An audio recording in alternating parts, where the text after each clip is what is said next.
Assalamualaikum warahmatullahi wabarakatuh. Salam bahagia untuk kita semuanya. Perkenalkan, saya Windy Widianto, calon guru penggerak Angkatan 4 dari Kabupaten Pasuruan.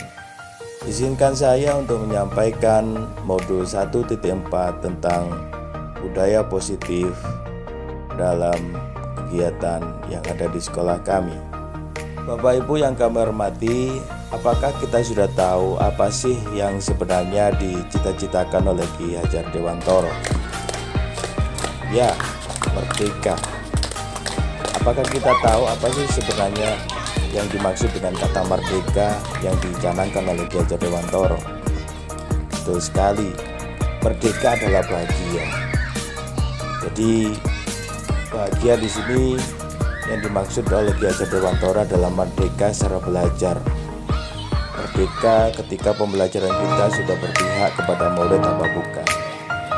Merdeka ketika seorang siswa didik kita sudah berkembang sesuai dengan kodrat zamannya.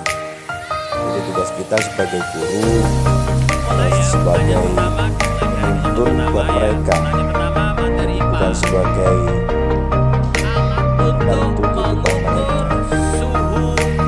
Bagaimana kita bisa mewujudkan hal itu? Di sini kita akan belajar tentang materi budaya positif. Jadi budaya positif itu bisa memerdekakan siswa secara utuh sesuai dengan kodrat zaman yang mereka miliki. Budaya positif dimulai dengan yang pertama yaitu peraturan kelas. Peraturan kelas kita wujudkan untuk menjadi sebuah kesepakatan kelas. Kesepakatan kelas itu akan muncul secara luas menjadi yang namanya budaya kelas. Nah, disitulah modul ini kita akan membahasnya. Izinkan saya untuk menyampaikan materi tentang budaya positif melalui video yang sudah kami siapkan. Selamat menyaksikan. Salam bahagia, salam merdeka belajar untuk kita semuanya. Jadi Bapak Ibu semuanya, izinkan saya untuk menyampaikan materi dari modul 1.4 di program guru penggerak, yaitu budaya positif. Jadi seperti kita ketahui, jadi budaya positif itu sudah dicanangkan oleh filosof terkenal yang selalu kita banggakan, yaitu Ki Hajar Dewantoro. Jadi Ki Hajar Dewantoro, sedikit saya mengupas dari Ki Hajar Dewantoro, dia adalah seorang yang ingin mencapai sebuah kemerdekaan. Kita pahami bahwasanya seorang Ki Hajar Dewantoro yang dilahirkan pada 1892, beliau sangat berusaha sekali untuk mencerdaskan kehidupan bangsa melalui berbagai upaya. Kita bisa membayangkan betapa kuatnya beliau, karena pada masa itu kan kita masih di dalam masa penjajahan, yang artinya kita bisa membayangkan di zaman dulu orang untuk melakukan pembelajaran atau melakukan pendidikan itu sangat tertindas, tidak sama dengan negara-negara maju seperti negara yang sudah merdeka. Yang diimpikan oleh Ki Hajar Dewantoro adalah sebenarnya adalah merdeka belajar. Nah, sedikit saya ingin mengupas tentang merdeka belajar yang dicanangkan oleh Ki Hajar Dewantoro. Merdeka belajar adalah merdeka dari apa yang dicita-citakan oleh setiap manusia. Setiap manusia pasti ingin merdeka. Tapi kita sudah pernah paham apa belum tentang apa sih yang dimaksud dengan merdeka itu sendiri? Apa sih merdeka itu? Mungkin budaya bisa apa merdeka? Merdeka belajar. Merdeka adalah definisi dari merdeka itu apa? Bebas. Bebas, ya. Bebas, lepas, dan yang paling utama adalah bahagia. Tidak bahagia. Orang yang merdeka itu pasti memiliki rasa bahagia, tidak terkungkung, tidak terjerat oleh aturan atau tidak terkungkung dengan sebuah penindasan dan lain sebagainya. Jadi intinya Ki Hajar Dewantoro itu sebenarnya ingin membuat murid-murid yang ada di Indonesia itu adalah merdeka dalam belajar. Dalam artian merdeka di sini adalah murid-murid bisa bahagia. Nah, bagaimana sih cara membuat anak-anak itu membuat mereka bahagia dengan sebuah budaya yang kita tahu kalau di sekolah itu kan kita memang harus harus wajib untuk menerapkan yang namanya adalah peraturan. Karena di sekolah kita pasti mengajarkan tentang yang namanya tentang disiplin. Nah, bagaimana kita menerapkan disiplin itu supaya tidak menjadi sebuah hal yang menakutkan bagi siswa. Karena kita tahu bahwa selama ini kan kedisiplinan itu kan condong identik dengan sebuah keterpaksaan, condong identik dengan sebuah aturan yang sangat mengikat dan diakui oleh rasa yang sangat menakutkan. Nah, Ki Hajar Dewantara sebenarnya ingin menyampaikan bahwasanya kedisiplinan itu adalah murni dari dalam diri manusia itu sendiri. Jadi kita ingin menjadi bahagia, otomatis sebagai manusia kan kita harus berinteraksi dengan manusia yang lain, karena kodrat manusia itu adalah kita berinteraksi dengan manusia. Artinya dalam kehidupan manusia kita ada tatanan aturan dan kedisiplinan itu bisa kita temukan dengan cara yaitu budaya positif. Nah, izinkan saya pada kesempatan hari ini adalah untuk menyampaikan teori tentang budaya positif yang ada di modul 1.4. Nah, agenda kita adalah pembukaan, jadi kita sudah pembukaan. Nah, capaian di modul 1.4 adalah memahami konsep pendidikan menurut Ki Hajar Dewantara yang dihubungkan dengan konsep budaya dan lingkungan positif di sekolah yang berpihak kepada murid. Artinya di sini budaya yang berpihak pada murid itu bagaimana kita mewujudkan sebuah pembelajaran yang yaitu tadi yang mengkolaborasikan antara ketika kita menerapkan kedisiplinan itu agar supaya anak-anak itu tidak mengalami sebuah rasa keterpaksaan atau sebuah rasa yang momok bagi diri mereka. Jadi lebih kepada bagaimana kita membimbing mereka supaya tahu dengan norma-norma aturan yang ada, kemudian membimbing mereka menjadi manusia yang seutuhnya sesuai dengan kodrat zaman yang mereka inginkan. Kemudian di tahap ini kita bisa melakukan evaluasi, refleksi tentang praktek disiplin dalam pendidikan Indonesia. Jadi refleksi kita selama ini menjalankan tentang pendidikan disiplin yang ada di Indonesia itu seperti apa sih? Jadi kita akan membahasnya dalam modul di sini. Kemudian yang berikutnya adalah memahami peran guru untuk membangun budaya positif dengan menerapkan konsep disiplin positif dalam berinteraksi dengan murid. Jadi artinya di sini kita akan membahas tentang bagaimana sih supaya kita itu ketika mengajarkan kedisiplinan itu bisa dipahamkan dengan cara-cara yang lebih humanis dan lebih berpihak kepada murid seperti yang dicanangkan oleh pemerintah untuk pendidikan yang berpihak kepada murid. Capaian dari modul ini ya tentu saja supaya kita bisa lebih memahami dari apa sih konsep dari budaya positif yang kita terapkan dalam kegiatan pembelajaran sehari-hari. Yang tentunya di sini akan bagaimana cara menerapkan disiplin yang sekiranya itu tidak menjadi sebuah hal yang menjadi hal yang menakutkan bagi siswa itu seperti apa. Kemudian bersikap reflektif. Ya, jadi bersikap reflektif ini menjadi hal yang sangat penting. Artinya reflektif ini artinya kita mengevaluasi diri kita tentang apakah pembelajaran yang sudah kita terapkan dan sudah kita lakukan dalam kepada murid kita atau siswa kita itu sudah sesuai dengan reflektif. Dari reflektif itu kita berkaca kepada apa yang sudah kita lakukan dan kemudian mengevaluasinya menjadi sebuah hal yang lebih baik. Nah, menurut Ki Hajar Dewantara, budaya positif atau ekosistem positif adalah kita ambil contoh perbandingan dengan hidupnya tumbuhnya seseorang petani dalam hakikatnya sama kewajibannya dengan seorang pendidik. Jadi sebenarnya Ki Hajar Dewantara memiliki filosofi, jadi ketika kita menjadi seorang guru itu sama halnya ketika kita menjadi seorang petani. Seorang petani akan membutuhkan lahan bagaimana untuk menanam bibit padi itu supaya bisa tumbuh dengan baik. Ya, kita diibaratkan padi-padi yang persemayan itu adalah murid-murid kita. Jadi untuk mencapai padi yang tumbuh dengan baik maka kita harus menyiapkan semuanya, mulai dari lahannya, mulai dari bibit-bibit padi yang seperti apa. Kenapa? Karena untuk menjadikan sebuah bibit padi itu tumbuh menjadi sebuah bulir-bulir padi yang baik, maka di situ ada butuh proses. Jadi tidak serta-merta bulir padi itu yang kita tanam itu akan tumbuh dengan sendirinya kemudian menjadi sebuah tanaman atau bulir padi yang tiba-tiba menjadi sebuah tanaman yang sangat baik, tidak bisa. Jadi artinya peran dari guru atau petani ini menurut Ki Hajar Dewantoro itu menjadi sangat penting agar supaya kita bisa menerapkan penerapan dari Merdeka Belajar kepada siswa itu istilahnya adalah mengamong ya. Jadi kalau bahasanya Ki Hajar Dewantoro itu ada asa, asi, dan among. Jadi kita ibaratnya ngomong. Jadi kalau di dalam bahasa Jawa itu ngomong itu berarti kan kita ngomong ya, ngomong dengan arti yang seterusnya seperti anak kita sendiri. Jadi supaya tanaman padi itu menjadi sebuah tanaman yang menjadi bulir padi yang baik, maka kita harus merawatnya juga dengan baik. Sama seperti kita mendidik seorang siswa.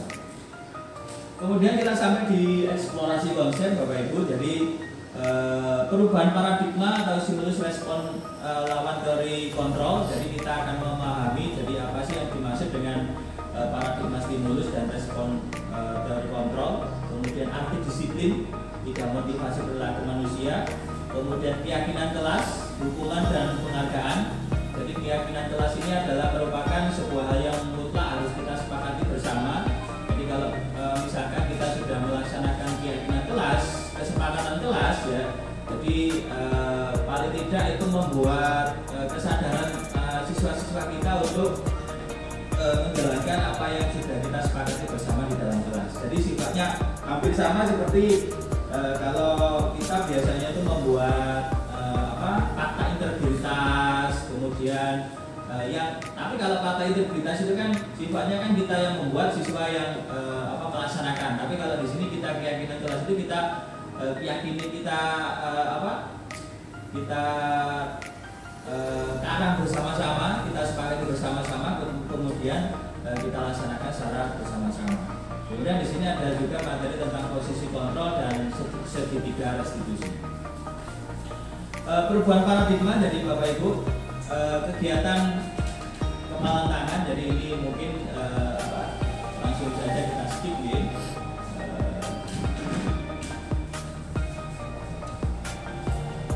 Oke, jadi perubahan paradigma yang diharapkan di modul budaya positif adalah yang pertama, stimulus respon.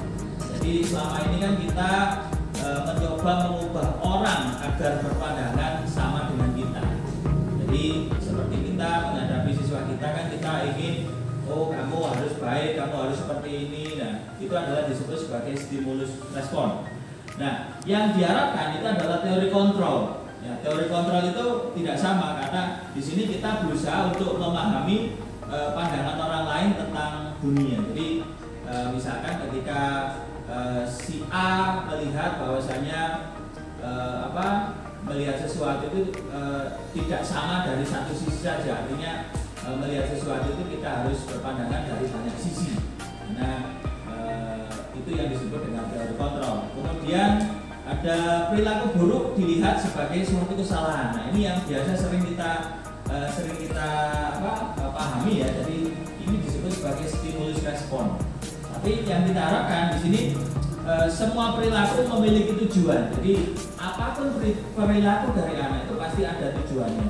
Jadi mungkin ketika ada anak yang marah itu mungkin dia ingin untuk diperhatikan, ada anak yang nangis itu mungkin dia butuh perhatian dan lain sebagainya. Kemudian di sini juga orang lain bisa mengontrol saya.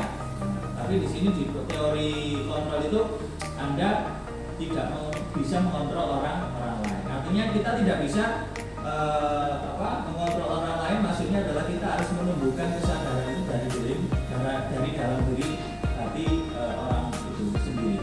Kemudian pemaksaan ada pada saat bujukan gagal. Jadi di dalam stimulus respon ini jika kita memaksa maka biasanya ada sebuah kegagalan.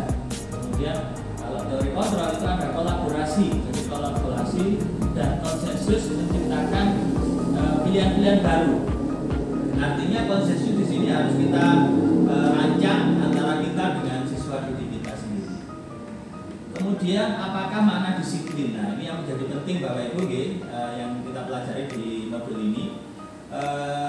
Disiplin itu berasal dari bahasa Latin, yaitu disiplin yang artinya adalah belajar.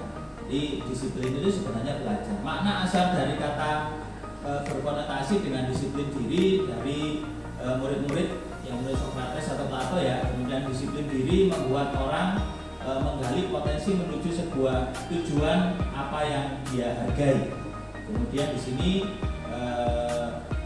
budaya positif. Namun dalam budaya kita makna kata disiplin telah berubah menjadi sesuatu yang dilakukan seseorang pada orang lain untuk mendapatkan kepatuhan. Kemudian kecenderungan umum adalah menghubungkan kata disiplin dengan ketidaknyamanan, bukan dengan apa yang kita hargai atau pencapaian suatu tujuan mulia. Jadi seperti kita ketahui dalam paradigma sekarang ini kata disiplin itu kan menjadi sebuah hal yang sesuatu yang menjadi yang keterpaksaan. Jadi di sini sebenarnya disiplin itu adalah belajar. Jadi disiplin itu adalah sebuah kesadaran yang dimunculkan dari dalam diri manusia itu sendiri untuk belajar. Artinya kita harus merubah paradigma itu karena ini menjadi sebuah hal yang sudah umum dan lumrah untuk dilihat oleh kebanyakan orang yang ada di sekitar kita. Kemudian berikutnya yaitu tentang teori motivasi perilaku manusia, gitu Bapak Ibu. Jadi teori motivasi di sini yang pertama ada untuk menghasilkan ketidaknyamanan atau hukuman apa yang akan terjadi apabila kita melakukan kesalahan. Nah, jadi itu termasuk adalah motivasi eksternal. Nah, merdeka. Jadi kembali lagi kepada kata merdeka, Bapak Ibu. Merdeka menurut Ki Hajar Dewantara adalah merdeka artinya tidak hanya terlepas dari perintah, akan tetapi juga cakap buat perintah diri sendiri. Artinya berarti merdeka itu bukan kita bebas yang dalam artian apa seperti yang kita rasakan selama ini, Bapak Ibu. Jadi artinya adalah merdeka itu adalah kita terlepas dari perintah. Jadi ketika kita melaksanakan sesuatu itu dengan kesadaran, maka otomatis itulah capaian yang menurut Ki Hajar Dewantara itulah disebut dengan kata merdeka. Jadi merdeka dalam hari ini adalah merdeka seperti yang dicanangkan oleh pemerintah sekarang ini adalah merdeka pembelajaran, merdeka belajar. Jadi kita sekarang ini diberikan hak sepenuhnya untuk memberikan pembelajaran yang bagaimana sih kepada siswa-siswi kita untuk supaya mereka itu bisa sesuai dengan kodrat zaman mereka. Jadi pembelajarannya bagaimana yang disebut dengan merdeka. Jadi merdeka di dalam teori dari Ki Hajar Dewantara ini adalah terlepas dari segala bentuk perintah yang muncul dari dalam diri mereka masing-masing.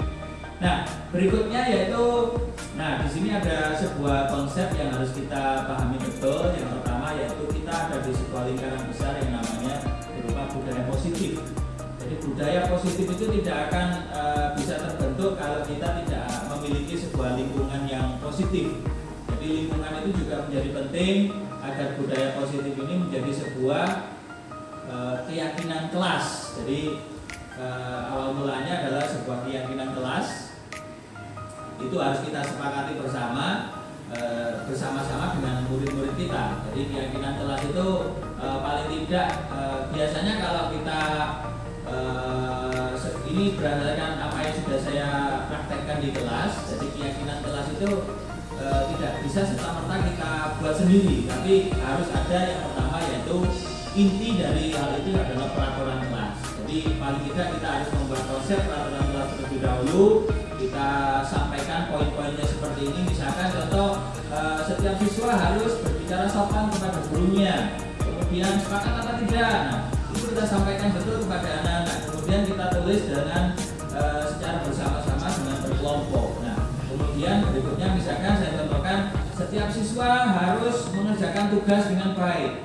Ya, jadi artinya ketika peraturan itu disepakati secara bersama-sama dan diketahui secara bersama-sama, maka anak akan terbuka hatinya untuk membuat hal ini menjadi sebuah kesepakatan kelas. Jadi Jadi paling tidak, oh berarti kalau misalkan saya tidak mengerjakan tugas, berarti nanti saya seperti ini. Jadi pada dasarnya peraturan kelas ini harus kita upayakan betul supaya apa? Supaya murid itu menjadi sadar atas konsekuensi apa sih yang sudah pernah dia lakukan. Jadi bukan menjadi sebuah, ketika dia melakukan kesalahan itu bukan menjadi sebuah hukuman. Saya contohkan gini ya Bapak Ibu di dalam kelas saya. Jadi awal mulanya memang setiap kali misalkan anak tidak mengerjakan PR itu biasanya kan saya harus menghukum mereka. Oh berarti kamu harus gini. Nah setelah saya membuat kesepakatan kelas itu ketika ada saya bertanya misalkan ada yang tidak bawa PR maka dia akan tergerak sendiri. Misalkan kesepakatan kelas kita akan membersihkan kelas atau menjabuli rumput yang ada di depan kelas, maka dia akan tergerak sendiri tanpa adanya paksaan karena dia sudah melanggar dari apa yang sudah disepakati bersama oleh teman-temannya, jadi dia akan merasa malu sendiri, jadi melakukan sesuatu.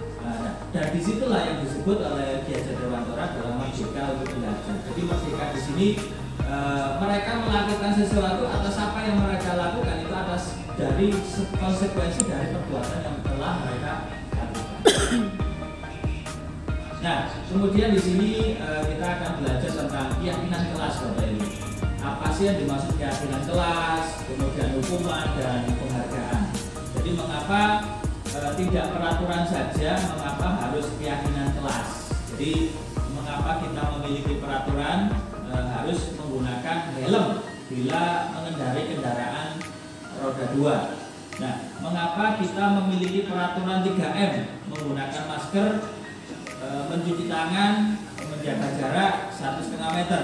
Mengapa kita memiliki peraturan harus datang tepat waktu pada saat mengikuti pelatihan. Nah, ini kan sebenarnya sebuah peraturan-peraturan yang sering kita lihat, kita jalani secara bersama-sama atau di dalam kehidupan kita sehari-hari. Seperti saya contohkan, misalkan peraturan tentang menggunakan helm. Jadi kenapa terus sih kok kita menggunakan helm? Ya, yang pertama pasti penyebabnya adalah supaya kita terhindar dari cedera yang serius kalau terjadi kecelakaan. Ya. Kemudian mengapa kita harus patuh dengan protokol kesehatan misalkan 3M? Nah, karena memang kita seperti memakai masker, mencuci tangan dan menjaga jarak itu kan menjadi peraturan yang memang sudah harus kita taati secara bersama-sama. Dan itu adalah kita harus membuatnya sebagai sebuah keyakinan yang memang harus dipahami betul, yang selalu harus kita ingatkan betul kepada siswa-siswi didik kita. Nah, berikutnya yaitu yang mana yang merupakan keyakinan kelas dan mengapa. Jadi di sini ada beberapa contoh kesepakatan kelas, gitu. Jadi misalkan di situ ada datang tepat waktu, kemudian ada kesepakatan selalu mengerjakan PR dan lain sebagainya. Nah, ini semuanya harus kita sepakati bersama supaya kita bisa memberikan motivasi kepada siswa didik kita itu supaya melakukan sesuatu hal itu sesuai dengan kesadarannya masing-masing. Kegiatan berikutnya yaitu kegiatan pendalaman keyakinan kelas. Nah, di sini ada beberapa teori. Jadi ada peraturan, ada keyakinan kelas. Jadi misalkan di sini selalu kembalikan buku ke tempatnya. Ini kita kan misalkan yang saya contohkan ya, ada peraturan. Nah, keyakinan kelas, nilai kebajikan yang dituju itu apa? Jadi supaya agar kelas menjadi lebih rapi. Kemudian berikutnya yaitu dilarang mengganggu orang lain. Nah, di sini juga harus ada keyakinan kelas. Jadi kalau kita mengganggu orang lain, misalkan ada murid kita yang sering duduk kencang ya itu berarti ini harus kita yakinkan supaya ketika siswa didik kita itu melakukannya maka dia akan mendapatkan konsekuensi yang akan dia dapatkan. Kemudian hadir di sekolah 15 menit sebelum pembelajaran. Nah, ini juga harus kita sepakati bersama di dalam kelas kita. Kemudian dilarang melakukan kekerasan, dilarang menggunakan narkoba yang mungkin ini semuanya sudah kita terapkan secara bersama-sama di sekolah kita. Nah, Nah, di sini ada jawabannya nih Bapak Ibu, selalu kembalikan itu kan tanggung jawab. Ya, jadi kemudian ada dilarang mengganggu orang lain, itu kan termasuk kepada aspek menghormati orang lain dan diri sendiri. Nah, ini kan masuk kepada aspek pembelajaran afektif kita, yaitu pembelajaran PKN ya. Di situ kan ada pembelajaran saling menghormati. Kemudian hadir di sekolah tepat waktu, ini adalah termasuk kepada menghormati orang lain, komitmen pada tujuan komunikasi, kemudian keselamatan, kemudian kalau narkoba itu ada kesehatan dan lain sebagainya. Nah, di sini ada dihukum oleh penghargaan. Dihukum oleh penghargaan di sini maksudnya adalah pengaruh jangka pendek dan jangka panjang. Ada penghargaan menghukum, ada penghargaan mengurangi ketepatan, ada penghargaan tidak efektif, penghargaan yang merusak. Jadi maksudnya apa? Jadi pengaruh jangka pendek dan jangka panjang. Jadi penghargaan ini sebenarnya ada sisi baik dan ada sisi buruknya. Ketika setiap melakukan sesuatu kita berikan penghargaan, maka anak akan cenderung untuk berpikir, oh berarti kalau misalnya saya melakukan ini, saya pasti dapat hadiah. Maka orientasinya adalah hadiah. Kemudian penghargaan atau menghukum artinya dengan cara kita menghukum maka anak akan cenderung untuk ketakutan dengan apa yang sudah kita laksanakan di dalam kelas. Kemudian penghargaan mengurangi ketepatan, yaitu berikutnya menghargai penghargaan yang tidak efektif dan seterusnya. Oke, tindakan guru. Misalkan ini saya contohkan ya, mencatat 100 kali di dalam buku kalimat saya tidak akan terlambat lagi. Kira-kira ini ada hukuman atau konsekuensi ya, Bapak Ibu. Kemudian ada lari mengelilingi lapangan basket 2 kali karena keterlambatan. Ini termasuk hukuman atau konsekuensi kira-kira. Bias, kira-kira ini menurut Bu Bias hukuman apa konsekuensi Bu Bias? Konsekuensi. Oke. Murid meminta untuk push up 15 kali. Ini kira-kira apa? Hukuman atau konsekuensi? Murid yang meminta. Hukuman. Murid diminta. Murid diminta. Diminta. Hukuman. Hukuman. Jadi hukuman. Oke, kita lihat. Nah, ini jawabannya Bapak Ibu. Yang pertama, jadi misalkan anak disuruh mencatat 100 kali ini kan berupa hukuman. Kemudian murid diminta untuk push up itu juga hukuman. Nah, yang menarik ini yang ketiga, menggantikan kertas tugas teman yang telah dicoret-coret. Nah, ini kan konsekuensi. Nah, arahnya adalah konsekuensi dari apa yang sudah kita lakukan. Kemudian membersihkan tumpahan air di meja tulis karena tersenggol pada saat belajar. Nah, ini adalah merupakan harapannya adalah ini merupakan sebuah konsekuensi yang harus kita pahamkan dalam siswa didik kita. Apa sih yang dimaksud hukuman? Apa sih yang dimaksud dengan konsekuensi sekarang ini? Jadi perbedaannya, hukuman itu adalah sesuatu yang meyakinkan harus terjadi, Bapak Ibu. Tapi kalau konsekuensi itu sesuatu yang harus terjadi. Ya, jadi memang harus terjadi itu artinya memang ya konsekuensi. Jadi kalau misalkan kita melakukan kesalahan apa, berarti konsekuensinya harus melakukan apa kan gitu. Jadi itu yang arahnya adalah kepada sebuah tanggung jawab. Kemudian misalkan membuat anak sakit ya, tidak mampu fisik maupun hati untuk jangka waktu yang lama. Nah, ini kalau efek dari hukuman, Bapak Ibu. Jadi efek dari hukuman itu anak akan merasa sakit hati atau sakit fisik. Tapi kalau konsekuensi itu membuat anak merasa tidak nyaman dalam jangka waktu pendek. Jadi ya mungkin dia merasa terpaksa tapi dalam jangka waktu pendek. Tapi kalau sudah terbiasa maka dia akan menjadi sebuah hal yang biasa yang akan dia laksanakan secara terus-menerus. Kemudian kalau hukuman itu anak membenci kedisiplinan. Nah, tapi kalau konsekuensi anak akan menghargai kedisiplinan. Arahnya ke situ Bapak Ibu. Jadi supaya anak itu bisa menghargai kedisiplinan itu bukan untuk membenci kedisiplinan. Berikutnya hukuman itu adalah sebuah kepaksaan atau paksaan. Tapi kalau konsekuensi adalah stimulasi dari tanggapan. Jadi sebab akibat, kalau saya melakukan ini maka akibatnya seperti ini. Maka teorinya adalah teori sebab akibat. Kemudian hukuman mendorong anak untuk menyakiti diri sendiri. Tapi kalau konsekuensi mendorong anak agar mudah menyesuaikan diri. Kemudian berikutnya adalah konsep diri yang buruk, konsep diri yang baik. Jadi hukuman ini yang disebut dengan perbedaan antara hukuman dan konsekuensi, gitu Bapak Ibu. Jadi yang mungkin memang hukuman itu yang mungkin saya sendiri merasa apa yang sudah saya lakukan itu biasanya masih berupa hukuman. Kenapa? Karena saya tidak melalui proses yang dimana kita melakukannya dengan kesepakatan. Kalau kita di awal kita sudah membuat kesepakatan kelas, maka arahnya pasti akan membuat sebuah keyakinan kelas. Oh, bahwasanya kalau saya melakukan A atau misalkan saya tidak menghormati guru, maka konsekuensinya seperti ini. Bukan ketika saya tidak menghormati guru, maka saya akan mendapatkan hukuman seperti ini. Arahnya adalah supaya kita bisa memahamkan kepada siswa kita supaya mereka itu melakukan sesuatu berdasarkan konsekuensi, bukan berdasarkan hukum.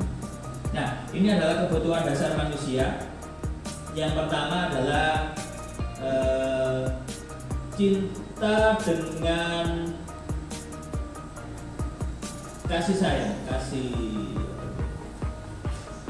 kemudian ada penguasaan, ada survival, ada kesenangan, ada kebebasan. Ini adalah teori dari yang sudah diteliti oleh Maguire. Jadi ada teori yang memiliki sifat dasar dari manusia. Jadi rasa ingin disayangi, semua orang pasti ingin rasa kasih sayang. Kemudian penguasaan. Jadi penguasaan di sini agar seseorang itu merasa bisa untuk mendominasi orang lain. Nah, itu ada teori penguasaan. Kemudian ada kesenangan.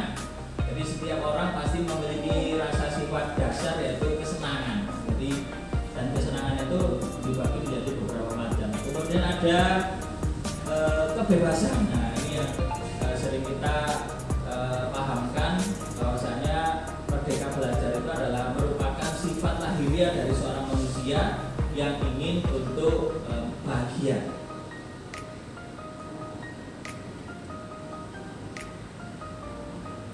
Oke, langsung saja kita ke 3 posisi kontrol nih Bapak Ibu. Posisi kontrol ini adalah sebagai penghukum, sebagai menjadi teman, atau sebagai pemantau, atau sebagai manajer. Ini nanti bisa kita pelajari lebih lanjut nih Bapak Ibu. Kemudian diskusi tentang posisi kontrol, yaitu di mana posisi Anda sebelum belajar modul disiplin positif, bagaimana perasaan Anda saat itu, di mana posisi Anda saat itu, dan bagaimana perasaan Anda saat ini. Jadi teori kontrol di sini adalah agar kita menjadi lebih paham dengan apa sih yang dimaksud dengan posisi kontrol sebagai seorang manusia. Apakah kita menerapkan kedisiplinan itu sebagai sebuah hal yang menjadi sebuah paksaan, atau menjadi sebuah hal yang menjadi konsekuensi dari apa yang sudah kita sepakati secara bersama-sama. Nah, di sini ada bergerak antara peraturan, pemantau, jadi ada nilai-nilai manajer di situ. Nah, apa sih yang disampaikan dari sebuah pesan? Nah, sebuah pesan itu biasanya kalau kata-kata itu yang bisa sampai adalah 10% gitu Bapak Ibu. Kemudian ada suara itu biasanya diterima dengan 35%. Nonverbal atau bahasa tubuh itu yang paling dominan, yaitu sebanyak 55%. Jadi 55% di sini adalah anak cenderung untuk melihat dan praktek apa yang dilakukan oleh gurunya. Jadi seperti yang disampaikan di Ajat Dewantoro, Ingat Sosong Tulodo, Imat Diomangun Kraso, Tukuri Handayani. Jadi seorang guru adalah harus sebagai menjadi tauladan dan contoh yang di depan. Kemudian Imat Diomangun Kraso menjadi penengah sebagai seorang motivator yang tentunya selalu mendorong siswanya untuk bergerak bersama-sama untuk demi kemajuan bersama. Yang terakhir adalah Tukuri Handayani, yang di sini dimaksudkan adalah supaya murid-murid kita itu bisa guru adalah sebagai pendorong dari belakang kepada murid-muridnya. Kemudian kegiatan nada suara di sini tes dibaca. Kapan saya bisa harapkan ini selesai? Di mana Anda sewaktu kami mengadakan lokakarya pada hari Selasa lalu. Nah, sekarang kita masuk kepada apa itu restitusi. Nah, restitusi ini adalah juga menjadi sebuah bagian penting, yaitu adalah proses penciptaan kondisi bagi murid yang memperbaiki kesalahan mereka. Jadi sehingga mereka bisa kembali kepada kelompok mereka. Jadi lebih ke arah mengingatkan di Bapak Ibu. Jadi mengingatkan, restitusi adalah mengingatkan kepada misalkan mereka telah melakukan kesalahan, maka kita wajib untuk mengingatkan. Ini adalah yang disebut dengan restitusi. 9 jenis restitusi bukan untuk menebus kesalahan. Kemudian yang kedua adalah memperbaiki hubungan. Yang ketiga ada tawaran, bukan paksaan. Restitusi menuntut untuk melihat ke dalam diri. Restitusi mencari kebutuhan. Restitusi diri adalah cara yang paling baik untuk memperbaiki diri. Restitusi fokus pada karakter, bukan tindakan. Restitusi fokus pada solusi. Jadi restitusi ini mengembalikan murid yang berbuat salah pada kelompoknya. Pada kelompoknya dari di sini adalah ketika kita membuat kelompok-kelompok pembelajaran, maka kita ingatkan bahwasanya kesepakatan yang sudah disepakati di kelompok itu supaya mereka kembali kepada jalan yang benar. Nah, di sini ada segitiga restitusi. Jadi ada nilai-nilai yang harus kita terapkan bersama.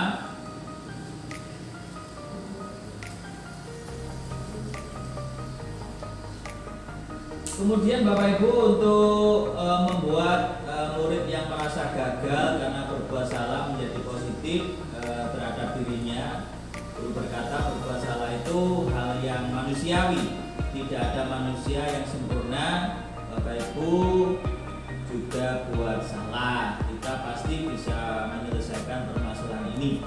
Bapak Ibu tidak tertarik untuk mencari tahu apa yang benar, siapa yang salah. Bapak Ibu lebih tertarik untuk menyelesaikan masalah.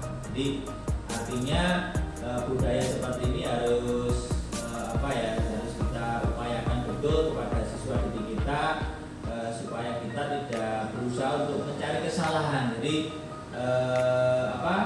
mencarikan sebuah solusi alternatif dari apa yang sudah dilaksanakan supaya kedepannya bisa menjadi lebih baik. Itu yang disebut dengan restitusi.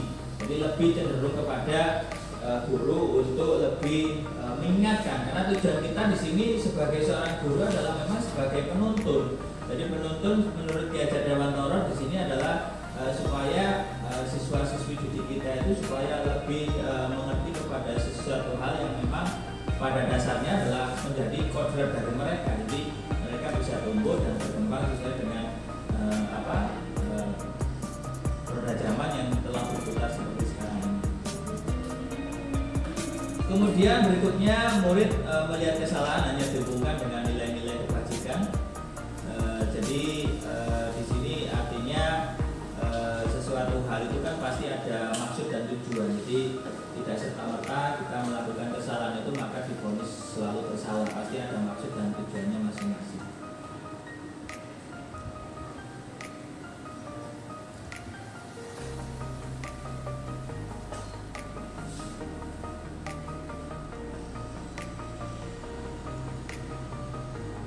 Oke, berikutnya yaitu sesi tanya jawab. Oke, Bapak Ibu mungkin ada yang bisa ditanyakan dari apa sih yang sudah kita pelajari. Menurut Bapak Ibu kira-kira apa sih yang menjadi sebuah informasi yang telah kita dapatkan dari budaya positif pada kesempatan hari ini. Untuk mungkin dari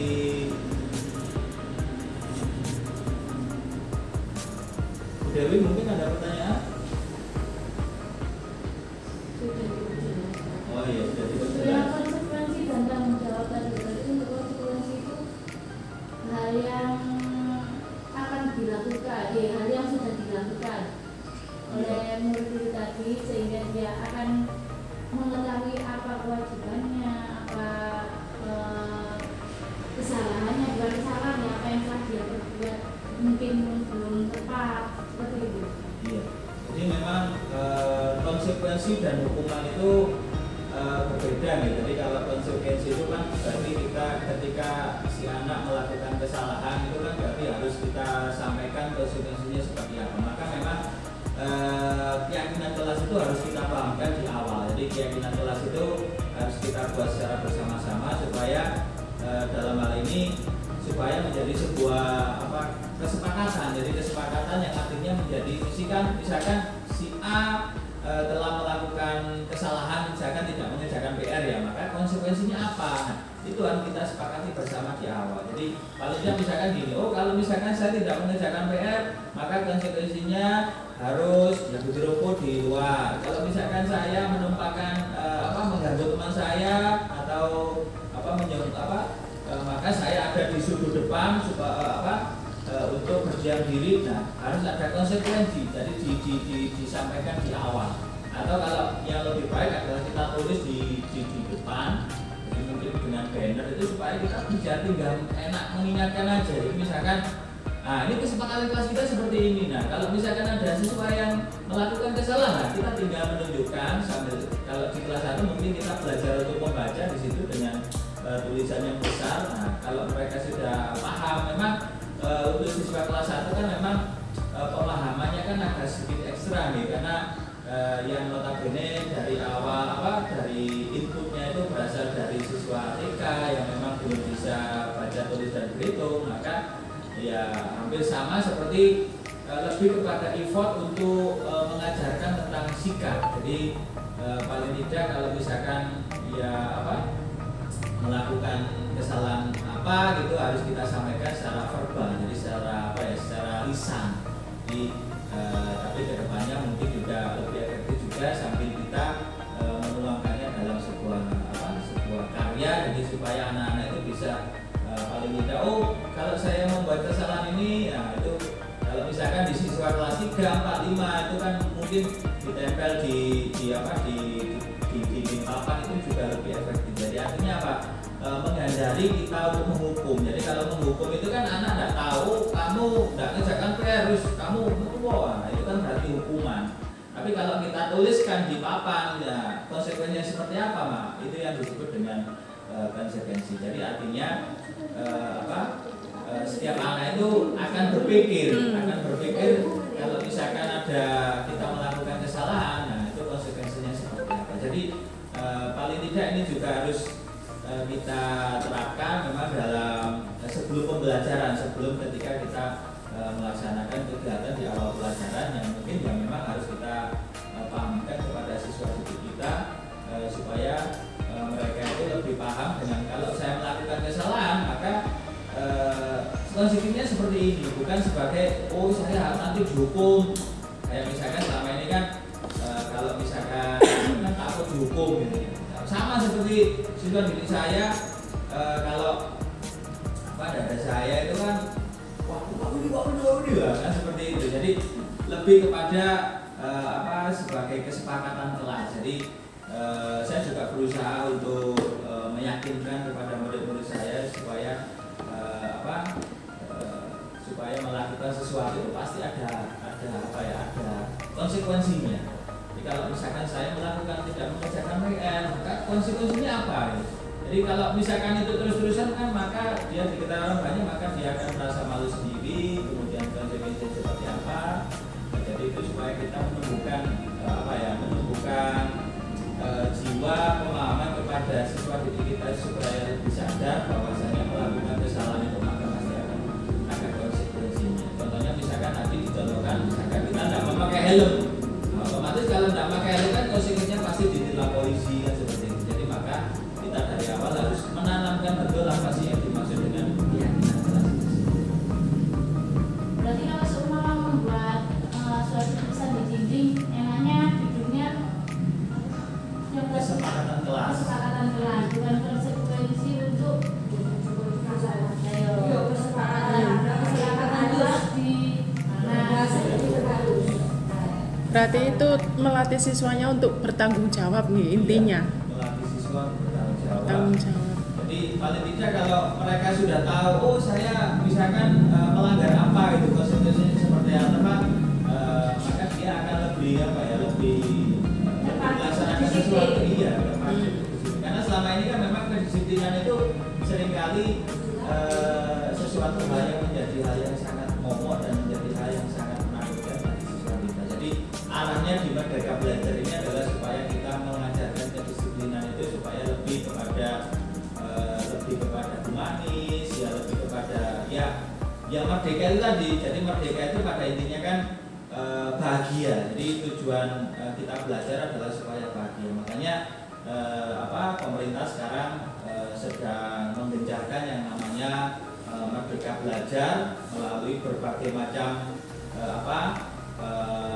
kurikulum dan sebagainya. Jadi sepenuhnya harapannya itu sebenarnya diserahkan murni kepada guru. Jadi output si siswa itu seperti apa, maka itu tergantung dari guru masing-masing. Jadi artinya Merdeka Belajar itu guru sekarang diberikan keleluasaan untuk melaksanakan pembelajaran yang diharapkan dan menjadi kesepakatan bersama-sama. Jadi intinya di situ mungkin kedepannya memang RPP juga akan dipersempit bukan dihilangkan. Kalau seperti misalnya zaman dulu mungkin RPP itu menjadi sebuah hal yang sangat penting ya. Tapi sekarang itu apa yang harus dilakukan guru, kebutuhan guru kan tidak serta-merta sesuai dengan apa yang sudah tertulis gitu. Karena kan kadang itu kebutuhan siswa itu kan lebih banyak dan lebih luas.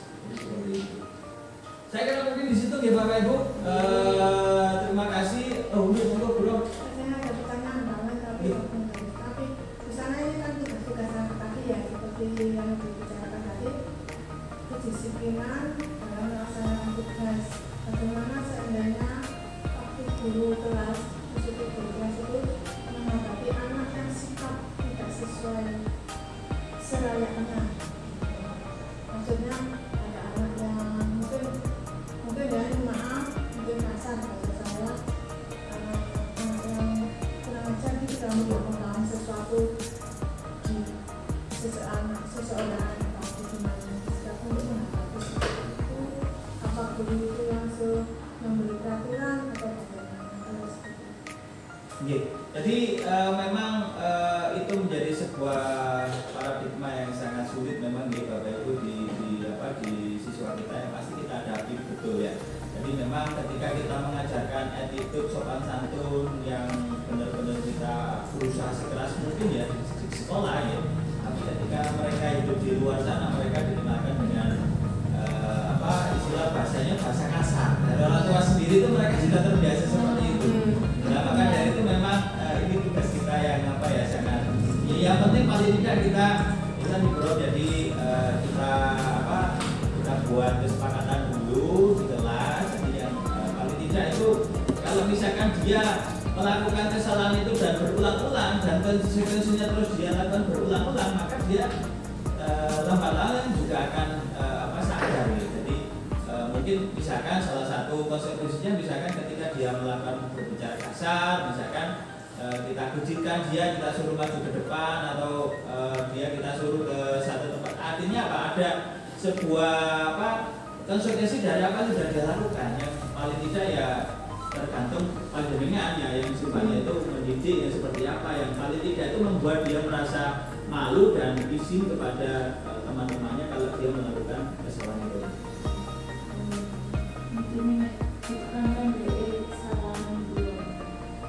Jadi intinya ya kita sama-sama belajar, saya juga sama-sama belajar juga karena di sini kan di modul guru penggerak ini memang kita dituntut untuk pembelajaran yang berpihak kepada murid. Jadi pembelajaran yang berpihak kepada murid itu seperti apa ya mungkin salah satunya ya seperti yang itu tadi disampaikan di dalam teori-teori itu. Jadi memang selama ini yang mungkin paradigmanya kedisiplinan itu menjadi sebuah hal yang umum. Saya kira demikian di Bapak Ibu karena waktu kita sepakati sudah sampai jam 2. Kurang lebihnya saya mohon maaf. Akhiran bila taufiq wal hidayah. Wassalamualaikum warahmatullahi wabarakatuh. Dan yang terakhir adalah untuk mewujudkan sebuah budaya yang positif, kita harus memulainya dulu dari peraturan yang positif, kemudian keyakinan kelas, lingkungan yang positif, yang akhirnya menjadi sebuah budaya yang positif. Dan mewujudkan merdeka belajar. Bisa dicontohkan, kita rangkai bersama-sama keyakinan kelas itu, kita laksanakan seperti ini, misalnya kita membersihkan kelas, kita laksanakan bersama-sama yang merupakan kesepakatan kelas. Kita bergotong royong bersama-sama dan serta memposisikan kita sebagai posisi kontrol untuk selalu membimbing siswa didik kita untuk berkembang sesuai dengan kodrat mereka untuk mewujudkan pelajar Pancasila dan menjadi suri tauladan bagi siswa didik kita. Demikian, semoga kita semuanya selalu mendapatkan ridho dari Tuhan Yang Maha Kuasa untuk selalu senantiasa mengajarkan budaya positif. Terima kasih. Wassalamualaikum warahmatullahi wabarakatuh.